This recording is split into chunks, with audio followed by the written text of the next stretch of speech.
নমস্কাৰ মই ঋতুমণি মেধি আপোনালোকক স্বাগতম জনাইছো নিউজ উইথ ঋতুলৈ আজিৰ প্ৰথমটো বিগ ব্ৰেকিং নিউজ মুখ্যমন্ত্ৰী কনভয়তলৈ পানীৰ বটল নিক্ষেপ কংগ্ৰেছৰ ৰাজ্যজুৰি প্ৰতিক্ৰিয়া মুখ্যমন্ত্ৰী হিমন্ত বিশ্ব শৰ্মাৰ কনভয়তলৈ কংগ্ৰেছৰ পানীৰ বটল নিক্ষেপ আৰু এই সন্দৰ্ভত মুখ্যমন্ত্ৰী হিমন্ত বিশ্ব শৰ্মাই কলে মোৰ বিৰুদ্ধে প্ৰতিবাদ নকৰিলে কেনেকৈ চলিব কংগ্ৰেছ আৰু লগতে কলে যে মোৰ গাত যদি এই বটলটো লাগিল হয় মোৰ গাত যদি পানীৰ বটলটো লাগিল হয় তেনেহলে মই আৰু ভাল পালো বিজেপি নেতা যদি 12-13 জন লৰাই কংগ্ৰেছৰ মোক আপত্তি নকৰে তেওঁলোকে গুৱাহাটীত কি উত্তৰ দিব গতিকে যিসকল কংগ্ৰেছৰ লৰাই ইমান গৰমতো আহি কষ্ট কৰিছে তেওঁলোকক সমবেদনাই জনোৱা ভাল তেওঁলোকক ধন্যবাদহে দিব লাগে ইয়াত বেয়া পাবলগীয়া কি আছে বটলো দলিয়া মোৰ গাত লাগিলে আৰু ভাল হয় আজি দ্বিতীয়টো বিগ ব্ৰেকিং নিউজ আহি পৰিছে আজি গুৰুত্বপূৰ্ণ এটা খবৰ আহি পৰিছে বৰক্ষেত্ৰী বৰাকুছিত উচ্ছেদিতাৰ কান্দোন মাটিত বাগৰি বাগৰি কান্দি পৰিলে উচ্ছেদিতা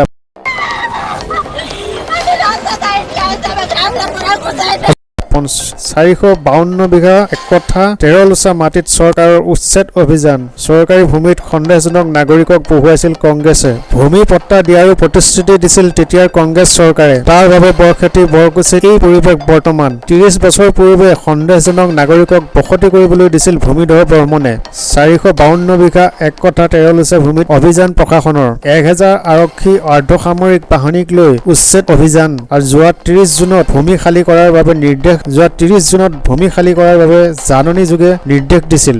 গুৰুত্বপূৰ্ণ খবৰ হিমন্ত বিশ্ব শৰ্মাৰ নেতৃত্বতেই 2024ত নিৰ্বাচন খেলিব বিজেপিয়ে আসাম ট্ৰিবিউনৰ সাক্ষাৎকাৰত অমিত শ্বাহৰ এইদৰে ঘোষণা আহি পৰিছে এই মুহূৰ্তৰ অতিকৈ এটা বিগ ব্ৰেকিং নিউজ 2024ৰ নিৰ্বাচনত হিমন্ত বিশ্ব শৰ্মাৰ নেতৃত্বতেই প্ৰতিদ্বন্দ্বিতা কৰিব বিজেপিয়ে আসাম ট্ৰিবিউনৰ সৈতে হোৱা সাক্ষাৎকাৰত এই কথা প্ৰকাশ কৰিলে গৃহমন্ত্ৰী অমিত শ্বাহে এটা নিৰ্বাচনত সৰ্বানন্দ সোণোৱাল দলৰ নেতা আছিল আন এক নিৰ্বাচনত সোণোৱাল আছিল মুখ্যমন্ত্ৰী বৰ্তমান সময়ত হিমন্ত বিশ্ব শৰ্মা অসমৰ মুখ্যমন্ত্ৰী হয় আৰু সেইবাবে তেখেতে নিৰ্বাচনী প্ৰচাৰত নেতৃত্ব দিব বিজেপি অসমত হিমন্ত বিশ্ব শৰ্মাৰ নেতৃত্বতে নিৰ্বাচনত অৱতীৰ্ণ হ'ব গৃহমন্ত্ৰী অমিত শ্বাহে অসমৰ নিৰ্বাচনী সন্দৰ্ভত এইদৰে মন্তব্য প্ৰকাশ কৰিলে ইয়াৰ উপৰিও আন কেইবাটাও বিষয়ত মন্তব্য কৰে গৃহমন্ত্ৰীগৰাকীয়ে আৰু বৰ্তমান অসমত এনডিএৰ দলসমূহ একত্ৰিত হৈ থাকিব আন কোনো দলে এনডিএত যোগদান দিবনে নিদিয়ে তাৰ সিদ্ধান্ত স্থানীয় পৰ্যায়ত লোৱা হ'ব বুলি ক'লে অমিত শ্বাহে আৰু 2024ৰ নিৰ্বাচনত হিমন্ত বিশ্ব শৰ্মাৰ নেতৃত্বতে প্ৰতিদ্বন্দ্বিতা কৰিব বিজেপিয়ে এই বুলি ক'লে অমিত শ্বাহে পৰৱৰ্তী খবৰটো বেংকৰ খবৰ এটা খুবেই গুৰুত্বপূৰ্ণ খবৰ লাঞ্চ টাইমৰ নামত বেংকত ঘণ্টাই ধৰি ৰখাই থব নোৱাৰিব গ্ৰাহকক বৰ্তমান বেংক কৰ্মচাৰীয়ে ৰুটেট অৰ্থাৎ ইজনৰ পিছত সিজনে লাঞ্চ কৰিব লাগিব গ্ৰাহকক লাঞ্চ টাইমৰ অজুহাত দেখাই অপেক্ষা কৰাব নোৱাৰিব বেংক কৰ্মচাৰীয়ে যদিহে কোনো বেংকে এনে কাম কৰে লগে লগে আপুনি দিব পাৰিব অভিযোগ 14448 নম্বৰত ফোন কৰি আপুনি ব্যৱস্থা গ্ৰহণ কৰিব পাৰিব বেংকৰ বিৰুদ্ধে যদিহে এই নম্বৰত ফোন নাপায় তেনেহলে cpc@rbi.org.in ৱেবছাইট যোগে আপুনি অভিযোগ দাখিল কৰিব পাৰিব দেশৰ কোটি কোটি বেংক গ্ৰাহকলৈ এইটো এটা খুবেই ভাল খবৰ আন এক বিগ ব্ৰেকিং নিউজ আপোনাৰ মাজলৈ আহি পৰিছে 7 জুলাইত দেশবাসীৰ বাবে আহিব ডাঙৰ খবৰ মহৰমক ৰাজহুৱা বন্ধ হিচাপে ঘোষণা কৰাৰ সম্ভাৱনা এই মুহূৰ্তত অতিকৈ এটা গুৰুত্বপূৰ্ণ নিউজ 7 জুলাইত দেশবাসীৰ বাবে আহিব ডাঙৰ খবৰ মহৰমক ৰাজহুৱা বন্ধ হিচাপে ঘোষণা কৰাৰ সম্ভাৱনা আছে 6 বা 7 জুলাইত দেখা যাব পূৰ্ণ চন্দ্ৰ মহৰম মুছলমানসকলৰ অন্যতম পবিত্ৰ উৎসৱ মহৰম ৰাজহুৱা বন্ধ হিচাপে বন্ধ কৰাৰ সম্ভাৱনা আছে 5 জুলাই তাৰিখে আন এটা বিগ ব্ৰেকিং নিউজ আহি পৰিছে মন্ত্ৰীৰ বিৰুদ্ধে প্ৰতিবাদত কঁপিছে ৰাজ্য জিলাই জয়ন্ত মল্ল বৰুৱাৰ বিৰুদ্ধে এজাহাৰ মন্ত্ৰী জয়ন্ত মল্ল বৰুৱাৰ বিৰুদ্ধে প্ৰতিবাদত ৰাজ্য কঁপিছে জয়ন্ত মল্ল বৰুৱাৰ দুৰ্নীতিৰ তদন্ত বিচাৰি থানায় যুৱ কংগ্ৰেছৰ এজাহাৰ দাখিল গুৱাহাটীৰ ভঙাঘৰতো মন্ত্ৰী জয়ন্ত মল্ল বৰুৱাৰ বিৰুদ্ধে এজাহাৰ যুৱ কংগ্ৰেছৰ বিশ্বনাথ চাৰিআলি ধুবুৰীকে ধৰি ৰাজ্যৰ বিভিন্ন থানাতো মন্ত্ৰীগৰাকীৰ বিৰুদ্ধে এজাহাৰ দাখিল গীৰ গাই কেলেংকাৰীক লৈ মুখ্যমন্ত্ৰীকো প্ৰত্যাহ্বান যুৱ কংগ্ৰেছৰ গীৰ গাই কেলেংকাৰীক লৈ এছআইটি গঠনৰ বাবে মুখ্যমন্ত্ৰীক প্ৰত্যাহ্বান ধুবুৰী যুৱ কংগ্ৰেছৰ নিজৰ পৰিয়ালক বচাবলৈহে একাংশই নেতা মন্ত্ৰী হৈছে বুলি বিস্ফোৰক অভিযোগ সাধাৰণ ৰাইজৰ পৰা সুবিধা কাঢ়ি নিয়া মন্ত্ৰীৰ বিৰুদ্ধে ব্যৱস্থাও গ্ৰহণৰ দাবী এইদৰে জয়ন্ত মল্ল বৰুৱাৰ দুৰ্নীতিৰ তদন্ত বিচাৰি এতিয়া থানায় যুৱ কংগ্ৰেছৰ এজাহাৰ অন্য এটা বিগ ব্ৰেকিং নিউজ বড়োলেণ্ডত গৈ আজাপৰ সভাপতি লুৰিণজ্যোতি গগৈ বিস্ফোৰণ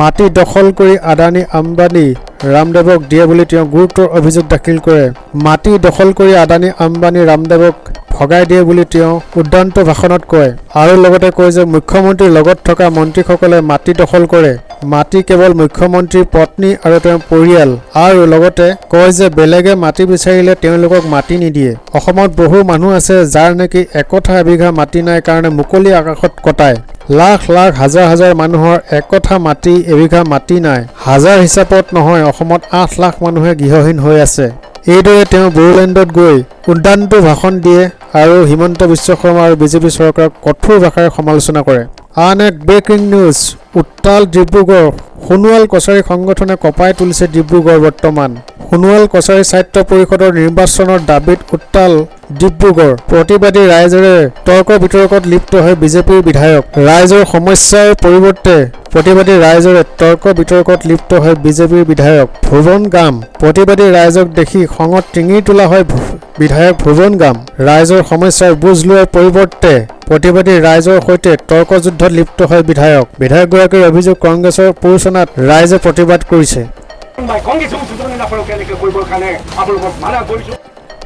আন এটা গুৰুত্বপূৰ্ণ খবৰ তিনিচুকীয়াৰ TDA মাৰ্কেটৰ কাণ্ডক লৈ অব্যাহত প্ৰতিবাদ 12 ঘণ্টা উকলি যোৱাৰ পিছতো গ্ৰেপ্তাৰ নহল মিকি আৰু সোনু তিনিচুকীয়াৰ TDA মাৰ্কেটত গুণ্ডাৰাজ চলোৱা মিকি আৰু সোনু গ্ৰেপ্তাৰ হ'বনে এটা ডাঙৰ প্ৰশ্ন গুণ্ডাৰূপী সোনুৱে হিন্দুগিৰি অসমীয়াগিৰি নচলিব বুলি ভাবুকি প্ৰদান কৰিছিল 27 জুনত গাড়ী পাৰ্কিং কৰাক লৈ সংঘটিত হৈছিল মাৰপিট আৰু এই গুণ্ডাৰূপী সোনুৱে হিন্দুগিৰি অসমীয়াগিৰি নচলিব বুলি ভয় প্ৰদান কৰিছিল ভাবুকি প্ৰদান কৰিছিল তিনিচুকীয়াত কেৱল ইছলামগিৰি চলিব বুলি ভাবুকি দিয়াৰ পিছতেই উত্তপ্ত হৈ পৰিছিল পৰিস্থিতি বহু বছৰ ধৰি TDA মাৰ্কেটত সোনু আৰু মিকিৰ গুণ্ডাৰাজ চলাৰ অভিযোগ উঠি আছিলে আৰু অবৈধভাৱে বজাৰখনত কোনো নিবিদা নোহোৱাকৈ পাৰ্কিঙৰ ব্যৱস্থা চলোৱাৰ অভিযোগ বিফল হৈছে তিনিচুকীয়া প্ৰশাসন গ্ৰেপ্তাৰ কৰিব পৰা নাই এতিয়ালৈকে সোনু আৰু মিকিক দল সংগঠনসমূহে শীঘ্ৰেই দোষীক গ্ৰেপ্তাৰ কৰিবলৈ কাৰণে দাবী উপস্থাপন কৰিছে আন এটা বিগ ব্ৰেকিং নিউজ প্ৰতিদিনৰ আন এক বিগ ব্ৰেকিং নিউজ নিতুমণি শইকীয়াক ফোনত দাবী ধমকি দিয়া হৈছে জয়ন্ত মল্ল বৰুৱাৰ বাতৰি প্ৰচাৰ কৰাৰ পিছৰ পৰা সেয়েহে নিতুমণি শইকীয়াই দিলীপ শইকীয়ালৈ মুকলিকৈ কৈছে যে জয়ন্ত মল্ল বৰুৱাৰ পালি নেতাৰ ভয়ত প্ৰতিদিন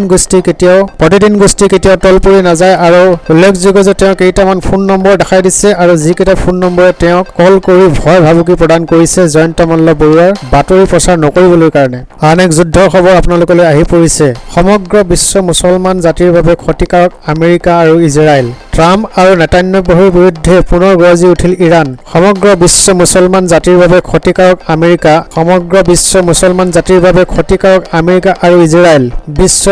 বিশ্বৰ মুছলমানলৈ আহ্বান ইৰাণী মৌলবী নাছেৰ মাকাৰেম খিৰাজীয়ে বিশ্বৰ মুছলমানসকলক একত্ৰিত হ'বলৈ জনালে আহ্বান ইৰাণৰ পাৰমাণৱিক ঘাটিত কৰা আক্ৰমণ ইৰাণৰ বাবে ঘোৰ অন্যায় বুলি ক'লে মৌলবীজনে এনে কামক আল্লাহৰ অপমান হিচাপে গণ্য কৰা হ'ব বুলি ক'লে আৰু লগতে ক'লে যে এই কামৰ বাবে আল্লাহৰ বিৰুদ্ধে যুদ্ধ হিচাপে গণ্য কৰা হ'ব ইছলামিক আইন অনুসৰি কঠোৰতম শাস্তিৰ সন্মুখীন হ'ব লাগিব আল্লাহক অপমান কৰাজনক আৰু ক'লে যে আমেৰিকা আৰু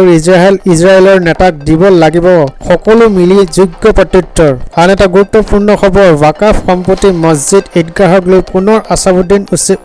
আছাউদ্দিন ওৱেইছিৰ ডাঙৰ মন্তব্য ৱাকাফ মছজিদ ঈদগাহৰ মাটি কেৱল মুছলমানৰ সম্পত্তি আৰু তেওঁ ক'লে ৱাকাফৰ সম্পত্তি কোনেও কাঢ়ি নিব নোৱাৰিব আমি ভাৰতৰ মুছলমান মছজিদ ঈদগাহৰ মাটি কেৱল মুছলমানৰ মাটি আৰু যদি বিজেপি চৰকাৰে মুছলমানৰ সম্পত্তি ল'ম বুলি ভাবিছে তেন্তে সেয়া পূৰণ নহ'ব আৰু কেতিয়াও সফল নহ'ব এই বুলি তেওঁ ধমকি দিয়ে এটাও মছজিদ এৰি নিদিওঁ বুলি তেওঁ কয় লগতে কয় যে প্ৰতিটো মছজিদত আমি 5 বাৰ নামাজ পঢ়ো কেৱল জুম্মা নামাজেই নহয় 5 বাৰকৈ মুছলমানে নামাজ আদায় কৰি আহি আছে আৰু মুছলমানৰ নামাজত প্ৰতি মছজিদ ঈদগাহক লৈ পুনৰ আছাউদ্দিন ওৱেইছিৰ ডাঙৰ মন্তব্য আৰু এটা গুৰুত্বপূৰ্ণ খবৰ সাৱধান গাহৰি মাংস খোৱাসকল যিসকলে গাহৰি মাংস খাই আছে তেওঁলোকৰ বাবে এটা অতি দুখদায়ক খবৰ আফ্ৰিকান সোৱাইন ফিভাৰে লৈছে সংহাৰী ৰূপ নলবাৰীত সেয়েহে আপুনিও যদি বৰ্তমান গাহৰি মাংস খাই আছে তেনেহ'লে জুন জুলাই মাহত আপুনি গাহৰি মাংস খোৱাটো কমাই দিয়ক পাৰিলে নাখাব